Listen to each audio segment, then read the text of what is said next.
Scorch. It's hot. It's hot. And sometimes cold. Yeah. Sometimes cold, yeah. Yeah. The Scorch is pretty extreme. Yeah. It's Hot and cold. hot and cold. Mm-hmm. Yes and no. It's an area that we've kind of escaped and ran off into, which just seems like it's decimated. We've just kind of seen the world around us crumble and fall, and that's kind of where we're placed. Yeah. It's kind of what we're battling. It's tough. It's tough. scary. Scary. It's scary. What for you all? What was the toughest thing that you had to do during filming, and what is the toughest thing your character goes through in the film? Should we talk about the upside down thing? Yeah, for sure. So the toughest scene for us to shoot, for me especially, was the hanging upside down scene. There's a scene that you see in the trailer that's also in the film where we are literally Giancarlo Esposito's character, Jorge, hangs us upside down to get information out of us. And that's really us hanging upside down. You know, Wes had this vision that he had this really, really cool scene that he wanted, and it was tough. You know, having all the blood rush to your head and you know, hanging upside down anywhere between 3 to 5 minutes it was tough, but it's really, really cool. It looks really, really cool on screen. So I think It's actually it felt cool for like the first 20 seconds. Yeah. And then it's like, oh, this is not as fun as I thought. Yeah. This is not it. I didn't like it. Yeah. How long would you go before you would be let down for a break? Maybe like 2-3 minutes max, right? 3, yeah. Just for Yeah. safety. I think Dylan did the most, which He was did like 5. 4.5, nearly 5, something like that. Yeah. Because I was watching it during to see whose face would get most like pink. Yeah. But it, Mine. you can't see it. Yeah. Yeah, you're right. I read. I frown when I'm upside down. Well, I frown a lot anyway, but What does an upside down frown look like? I don't know. A smile? I know, that's what I was wondering. You're gonna have to own the DVD, freeze frame it, and then just Yeah, then take you'll it out. see. Yeah. Yeah. We'll see. Yeah. And how about what's the toughest element for each of your characters? Mine not being able to eat. Fry Pan is the cook of the glade, and so his safe haven is being able to cook and provide food and provide entertainment and laughter for people. And that's removed. There's not much food out there in the Scorch. We're very hungry, we're very tired, and so that was definitely the toughest for me.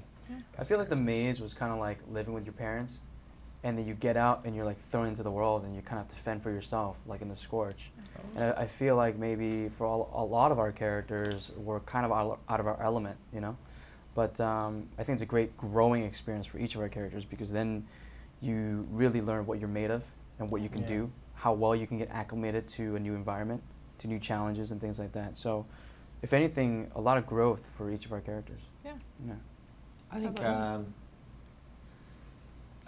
Newt was the guy that when new people would come up in the box in the glade, you know, he'd welcome them in. He'd be the kind of the friendly face. He'd be the person that makes them feel at home, and he would, you know, he'd be the person that kind of assigns you to a job that gives you self-satisfaction, and you know, gives you something to do, and helps the rest of the glade. And so I think, you know, he has a bond with. I think he had a bond with everyone in that glade. And so coming out here, you know, he's left a lot of people behind, and I think he doesn't really have much of a goal. He's following Thomas, and he does trust in Thomas, but I think one of the hardest things for him is letting go of people that he cares about, and told people they'd be okay and he'd look after them, and seeing people die and not being able to do much about it, and the only thing you can do is just keep moving forward. Is almost a selfish thing to do, but it's the only option to do, and it's quite a kind of shift in morals and survival, and also the right thing to do, and it's intense. A lot more going on. Yeah. What for the third film? We hope that it all comes, you know, not too soon. You get enough time breaking or whatever. It seemed like there might be a couple Easter eggs in this film for the next one. Do you find there's some foreshadowing in it for people, like, to signal out for fans, or what do you think? I mean, I think the ending of the film allows, once again, it's a cliffhanger, so it allows people the opportunity to see, like, what's going to develop in the third film. Yeah. But I think there are, I don't know about major Easter eggs, but I know that there's certain major plot points that are hinted at the end of the film that drive us in the third film to bring all this to an end. Yeah. And so I think once those fans get the glimpse of that, it's going to be crazy. I think so too. I thought that, like, Thomas being on the little drug or whatever and the little foreshadowing, flash forward with Newt. I was like, maybe Wes put that in there as a little Easter egg. Maybe. Ooh. All right, that's good. Enough speculation. Yes.